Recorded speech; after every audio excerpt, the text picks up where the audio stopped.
Hello everyone, नमस्कार, राधे राधे, सभी को Vande Mataram. Air force group C, आप सभी को पता है कि इस बार हमारे एग्जाम पैटर्न में बदलाव हो चुका है। तो कट ऑफ को लेकर एक मन में बहुत बड़ा डर सबके मन में आ रहा है कि सर इस बार कितनी कट ऑफ जा सकती है। जैसा कि सर हम देख पा रहे हैं यहाँ पर, जैसे कि हमारा एग्जाम पैटर्न था, 100 क्वेश्चन आते थे एग्जाम में 100 मार्क्स के। अब वो पैटर्न बदलकर 50 क्वेश्चन 50 मार्क्स का कर दिया है। सभी बच्चे जो भी एग्जाम देकर आ रहे हैं, सभी का यही रिव्यूज मेरे द्वारा मेरे पास तक आ पा रहा है। अब बात ये आती है कि अगर 50 नंबर का आ रहा है और उसमें भी एक बड़े बदलाव देखने को मिल रहा है। अभी मैं वीडियो में बात करूंगा क्या क्या बदलाव हुए हैं, साथ ही साथ प्रीवियस डाटा को भी हम लोग यहाँ पर देखेंगे। तो इस बार हम क्या एक्सपेक्टेड लेकर चले कि सर हम सेफ स्कोर क्या रहे कि हमारा सिलेक्शन हो जाए, और एयरफोर्स में सिलेक्शन कैसे होता है, क्या ऑल इंडिया कट ऑफ लगती है या क्या प्रोसेस है इसका, वो सारी बातें हम एक छोटी सी वीडियो के माध्यम से करने वाले हैं। जो नए हो चैनल को सब्सक्राइब कर देना मेरे भाई। इस चैनल पर जुड़ने का कोई आपको प्राइस नहीं लग रहा है, ठीक है। आप शानदार तरीके से हमारे द्वारा तैयारी कर सकते हो। मैं ग्रुप सी की यानी सिविलियन जो पोस्ट है इसकी तैयारी आपको एक बात बता देता हूँ। Air force Y group, C group और आपका मेडिकल असिस्टेंट, तीनों का सेम सिलेबस है। रीजनिंग तीनों की अलग नहीं है, इसलिए एक साथ तैयारी कर सकते हो। बार बार एक ही चीज को पढ़कर कोई फायदा नहीं है, ठीक है भैया। मैं आपको एग्जाम ओरिएंटेड पढ़ाऊंगा, ठीक है, और आपको 100% वो जो आपका सिलेक्शन में फोकस रहेगा वो कंटेंट आपको मिलेगा यहाँ पर, ठीक है। तो चैनल को सब्सक्राइब कर लेना। ये क्लासेस किस समय मिलती है, इस क्लासेस का समय जो आपका है वो रात को 8 बजे है, तो चैनल को सब्सक्राइब कर लेंगे। साथ ही साथ वीडियो को शुरू करने जा रहा हूं तो ध्यान से एक एक चीजें समझेंगे। देखो भैया, आपको पता है कि छात्रों के मन में जो कंफ्यूजन है उसको भी बता देता हूं। देखो आपको क्या होता है कि कट ऑफ 3 प्रकार से लगती है, ठीक है। एक तो होती है मेन, और दूसरी होती है स्टैंड बाई कैंडिडेट को अंदर। अब इनके अंदर अंतर क्या है उसको भी मैं समझाता हूं। मतलब अगर आपका कहीं पर सिलेक्शन होता है तो 2 प्रकार से होता है। एक तो मेन कैंडिडेट हो गया और एक होता है स्टैंड बाई कैंडिडेट। अब इनमें अंतर क्या है ये भी हम बात करेंगे, और क्या मेरा रिटन स्कोर जो है सुरक्षित है यानी उसको भी जानेंगे। स्किल टेस्ट और फाइनल मेरिट जो होती है उसमें कट ऑफ कैसे तय होता है उसके ऊपर भी अपन लोग बात करेंगे, यानी आधिकारिक डाटा को हम डिकोड करने वाले, तो ध्यान से समझेंगे। देखो भाई, क्या होता है, हम लोग जिस भी फील्ड में जा रहे हैं यानी एयरफोर्स ग्रुप सी में, इसमें 3 रो होती है, फर्स्ट, सेकंड और थर्ड। पहली रो होती है मेन कैंडिडेट, जिसका 100% सिलेक्शन एक बार में हो गया, वो अभी क्या है कंफ्यूजन में नहीं रहता। पर स्टैंड बाई, जैसे मान लो कहीं पर आपका क्या है, एक वैकेंसी थी, सिर्फ एक वैकेंसी, मेरी बात ध्यान से सुनना, एक वैकेंसी थी, तो ये हो गया मेन कैंडिडेट जो कि जिसका सिलेक्शन हो गया।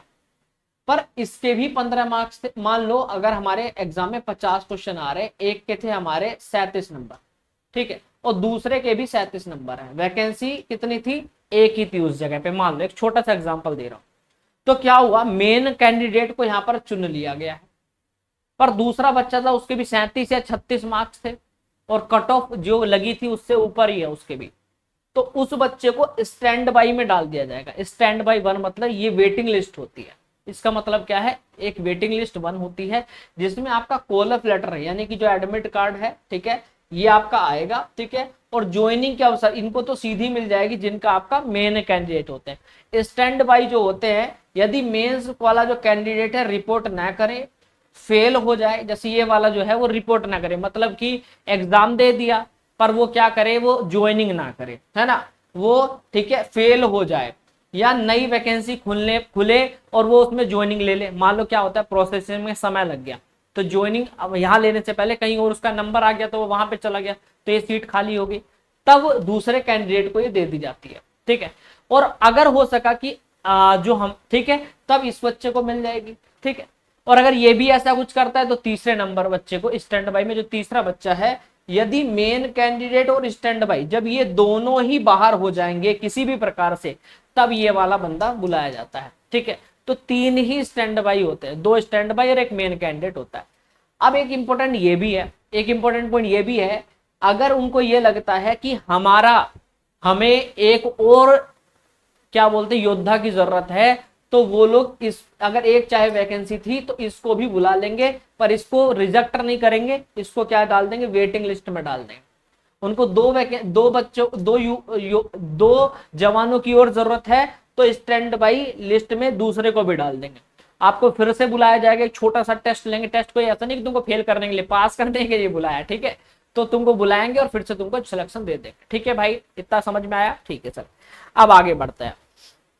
अब बात आती है स्टैंड बाई जो कैंडिडेट है उनके लिए खास इंसाइट, यानी कि निराश नहीं होना पड़ता। ऐसा नहीं होता कि जैसे आप लोग क्या सोचते हैं कि यार मेरे पड़ोसी का तो आ गया, मेरे भी इतने स्कोर आ रहा था पर मेरा क्या बोलते हैं ज्वाइनिंग लेटर नहीं आया। तो ऐसा नहीं होता कि आपको तुरंत मिल जाए, थोड़ा सा वेट करना पड़ता है। तो कॉल ऑफ लेटर मेन और स्टैंड बाई दोनों को भेजा जाता है, ठीक है, इस बात का ध्यान रखिएगा।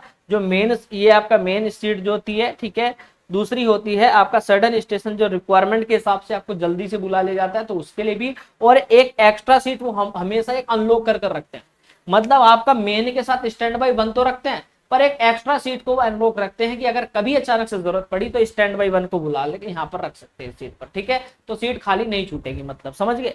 तो एक एक्स्ट्रा वैकेंसी रूल जो यहाँ पर लगता है, कई बार एयरफोर्स स्टेशन में अचानक से रिक्तियों की जरूरत पड़ती है, तो एक्स्ट्रा पोस्ट ये आवश्यकता जो पड़ती है उसके लिए पहले से अपकमिंग, यानी कि वैकेंसी 1 थी तो जरूरत 2 की है, अगर वैकेंसी 1 थी और जरूरत 2 की थी तो मेन और स्टैंड बाई 1 दोनों को तुरंत ज्वाइनिंग मिल जाएगी। और अगर इनको लगता है कि वैकेंसी 1 थी, मान लो 5 थी और जरूरत 7 बंदों की है, अचानक से पड़ गई, तो जो 2 स्टैंड बाई में डाले थे वो दोनों को बुला ले जाएगा, ठीक है। तो ये प्रोसेस काफी अच्छा है, तो इसमें निराश होने की जरूरत नहीं होती। और याद रखना एक सिंपल सा रूल ये भी है कि यहाँ पर जो आपके नंबर्स होते हैं, इसमें ये नहीं होता कि यहाँ की कट ऑफ 50 पे लगी है, 72 पे लगी है, 70 पे, ऐसा नहीं होता है।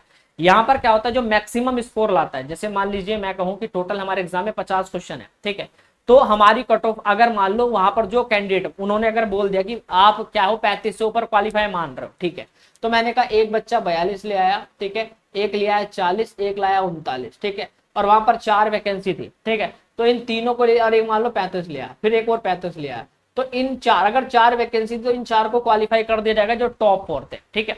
बट इसके भी 35 मार्क्स थे, है ना, तो क्या होगा, इसका क्या होगा, इसको स्टैंड बाई में डाल देंगे, इसको स्टैंड बाई में डाल देंगे कि ये भी तो परफेक्ट बंदा है ना, अगर जरूरत पड़ी इनमें से कोई सा हट गया, बाहर चला गया, कुछ भी हो गया तो इसको बुला सकते हैं। इसके नीचे भी कोई 32 वाला बैठा है, अगर इसको भी बुलाना चाहेंगे तो इसको भी बुला सकते हैं। मेरी बात समझ गए, ठीक है।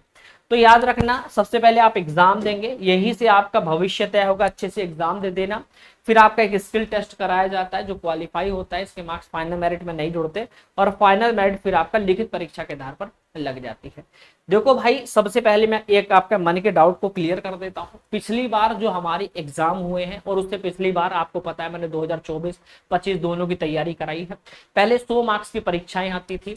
इस बार जितने भी बच्चे एग्जाम देने जा रहे हैं सबका रिव्यू यही रहा है, इसके बारे में कोई नोटिस नहीं आया कि कितने एग्जाम पैटर्न क्या है, कुछ भी नहीं आया, सीधा ये लोग डायरेक्ट करा रहे हैं। और इस बार 50 क्वेश्चन आ रहे हैं 50 मार्क्स के, जिसमें आपका जो वाई ग्रुप का आपने एयरफोर्स में वाई ग्रुप आपने सुना होगा, बिल्कुल सेम पैटर्न आ रहा है, रागा, ठीक है, रागा और आपका इंग्लिश, ठीक है, रागा और इंग्लिश, ये आपके 2 सब्जेक्ट आ रहे हैं बस।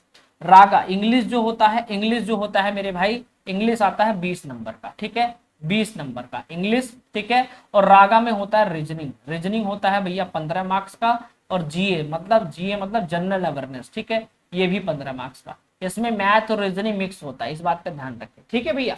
तो ये सिलेबस आपका हो चुका है। इसमें थोड़ा सा और बदलाव बता देता हूं जो पिछली परीक्षाओं में देखने को नहीं मिला। इंग्लिश में आपको लेटर ऐसे, ठीक है, जो आपका होता है कि आपको एक एयरफोर्स को क्या भेजना है, एक लेटर भेजना है, ठीक है, फैमिली इशू में या पापा बीमार, मम्मी बीमार, ऐसे कुछ भी आपको देंगे कि आपको 100 वर्ड का एक आपको लेटर लिखना है एयरफोर्स को, तो आप कैसे लिखेंगे। तो इसकी थोड़ी सी प्रिपरेशन करके जाना, बाकी मैं करवा दूंगा, ठीक है, टीम से कहकर। आप बिल्कुल घबराना मत, तैयारी हम लोग कराते हैं। जो भी पीछे बच्चों ने तैयारी की है, ठीक है, अभी जो पीछे वाली जो वैकेंसी थी इसमें जो स्कोर आए हैं 72 से 85 जनरल वाले बच्चों के रहे थे, 68 से 80 आपका ओबीसी, एससी एसटी, एससी वाले 65 से 70 और एसटी वाले थे 52 से 60 के बीच, क्योंकि हर जगह का अलग अलग कट ऑफ लगता है, हर स्टेशन का ऐसा नहीं होता ऑल इंडिया एक जैसा लगे, ठीक है। बट इस बार मैं आपसे कहूंगा कि मैक्सिमम से मैक्सिमम स्कोर रखिएगा, नेगेटिव मार्किंग इसके अंदर नहीं होती है, तो बच्चा फुल में से फुल मार्क्स करता है तो पूरा एक्यूरेसी के साथ करोगे तो फाइनल में आपका सिलेक्शन जल्द ही हो जाएगा, ठीक है। तो कट ऑफ पार करना काफी नहीं होता है, इसमें आपको थोड़ा सा सफलता के लिए अब आपको कदम बढ़ाना पड़ेगा, चीजें थोड़ा बदल गई हैं, ठीक है। 50 नंबर का है तो आप समझ सकते हैं कि इसमें बच्चा, ठीक है, कुछ सोच के ही भाई पैटर्न बदला होगा, पर अचानक से बदला, एग्जाम में बच्चों को जानने के बाद पता चल रहा है, तो थोड़ा दिक्कत है। नवंबर तक हमारे एग्जाम चल रहे हैं, तो थोड़ा सा फोकस्ड रहिएगा। जितने भी साथी बैठे हैं मैं आपसे इतना कहूंगा, 50 में से जितने भी साथी बैठे हैं अपना 35 से ऊपर ही रखना, ठीक है भैया, 35 से, ठीक है, 35 से 40 के बीच अगर आप लेकर चल रहे हो तो भी ठीक है भाई, ठीक है, क्योंकि वहां पर इतने कैंडिडेट नहीं है, ठीक है, तो इतना आपको डरने की जरूरत नहीं है। पर हाँ, अगर कोई बच्चा कह रहा है सर मेरे 40 प्लस आ रहे हैं, तो भाई आप बिल्कुल सेफ हो 40 प्लस वाले, बट बाकी यहाँ पर 35 से 40 के बीच ही आपका रहने वाला है। दूसरी बात, देखो भाई इस वैकेंसी में नॉर्मलाइजेशन मार्क्स नहीं जुड़ते हैं, इसमें डायरेक्ट होता है। तो अगर आप कोशिश करोगे 40 प्लस की तो बहुत अच्छी बात है, क्योंकि नेगेटिव मार्किंग भी नहीं है, गलत करोगे तो नंबर भी नहीं कटने वाला है। तो प्लीज रिक्वेस्ट है कि 35 से ऊपर स्कोर लेकर चले, चाहे आप किसी भी कैटेगरी में आ रहे हो, ठीक है भाई, कैटेगरी से यहाँ पर फर्क नहीं पड़ता है, ठीक है, इतना पड़ेगा पर उतना नहीं पड़ेगा, ठीक है। तो उन पदों में कैंडिडेट जो भी जिनके अंक ज्यादा आ रहे हैं, जैसे मैंने आपको पहले बताया था, यहाँ पर क्वालिफाई जो होंगे वो कैसे कि अगर आपके कहीं पर 2 पोस्ट हैं और उन 2 कैंडिडेट को मिलेंगे जिनके अंक सबसे ज्यादा होंगे, ठीक है। तो जैसे एक के 92 थे, एक के 89, वो 100 के हिसाब से मैं एग्जांपल बता रहा हूँ कि एक के 92 और एक के 89, तो इन दोनों को ले लिया जाएगा। पर 87 वाले कट ऑफ को बाहर तो नहीं करेंगे, पर हाँ इसको किस में डाल देंगे, स्टैंड बाई 1 में डाल देंगे, ठीक है भैया, समझ गए, क्लियर हो गया। तो स्टैंड बाई तो एक अपॉर्चुनिटी होगी कि कॉल लेटर आएगा, हर साल आते हैं लोगों के पास, अवसर मिलेगा, जरूरी है, ठीक है, अच्छी चीज है। और ऐसा नहीं कि 1 साल में मिले, ये कभी भी आ सकता है, 1 साल बाद, 2 साल बाद, अगर तुरंत नहीं दिया इन्होंने कि 2-3 महीने बाद भी दे दिया, तुम्हारे पड़ोसी का आगे तुम्हारा नहीं आया, तो इसका मतलब ये मत समझना कि रिजेक्ट हो गया, ठीक है, कभी और आपके पास आ सकता है। बस ईमेल चेक करते रहना और जो डाकिया होता है उसके संपर्क में रहा करें, ठीक है। स्किल टेस्ट केवल एक फिल्टर है, फाइनल सिलेक्शन आपका लिखित परीक्षा के दम पर ही होता है, इस बात का ध्यान रखें। बाकी सिर्फ कट ऑफ पर निर्भर मत रहना मेरे भाई, लिस्ट में नाम लाने के लिए मेहनत भी आपको करनी पड़ेगी। बाकी सारी अपडेट मैं अपने टेलीग्राम पर देता रहता हूं, तो घबराने की कोई जरूरत नहीं है। ये पहला पैटर्न था जो कि अब बदल गया है मेरे भाई, अब इसका कोई मतलब यहाँ पर नहीं रहता है। बाकी आप सबको उसी हिसाब से तैयारी, हम लोग ग्रुप सी जो आपका बैच है इसके द्वारा आप लोग बहुत शानदार तरीके से कर सकते हो। इसका जो क्रैश कोर्स है जिसका प्राइस अभी आपको वहां पर 799, ये 799, ठीक है, ये 799, ठीक है, जो आपको 799 दिख रहा है, अभी आप वहां पर एक कूपन कोड लगाइएगा M12, ठीक है, M12 कूपन कोड लगाएंगे तो आपको स्पेशल ऑफर के साथ पूरा बैच मिल जाएगा। और एग्जाम आपके नवंबर तक चलेंगे, तो अपना एग्जाम से पहले पहले अपने सिलेबस को बहुत अच्छे से खत्म कर लीजिएगा, किसी प्रकार की दिक्कत नहीं। पिछली बार भी नवंबर में एग्जाम हुए हैं, इस बार भी नवंबर तक एग्जाम जा रहे हैं, तो बिल्कुल घबराइए मत, तैयारी करते रहिए। किसी भी प्रकार कोई दिक्कत आती है तो आप रीजनिंग बाई विकास सर, ये मेरा इंस्टाग्राम है, यहाँ पर मुझे फॉलो कर लेना, अपडेट देता रहता हूँ। बाकी फिर अपना मैसेज डाल देना, जो भी क्वेरी है मैं आपको करवा, ठीक है, आपकी कवर करा दूंगा, तो किसी प्रकार दिक्कत नहीं। मैंने आपके फॉर्म भराए हैं, तैयारी भी कराऊंगा, परेशान मत होना। बाकी कोई क्वेरी है कमेंट करिएगा, मैं आपको रिप्लाई जरूर करूंगा। धन्यवाद साथियों।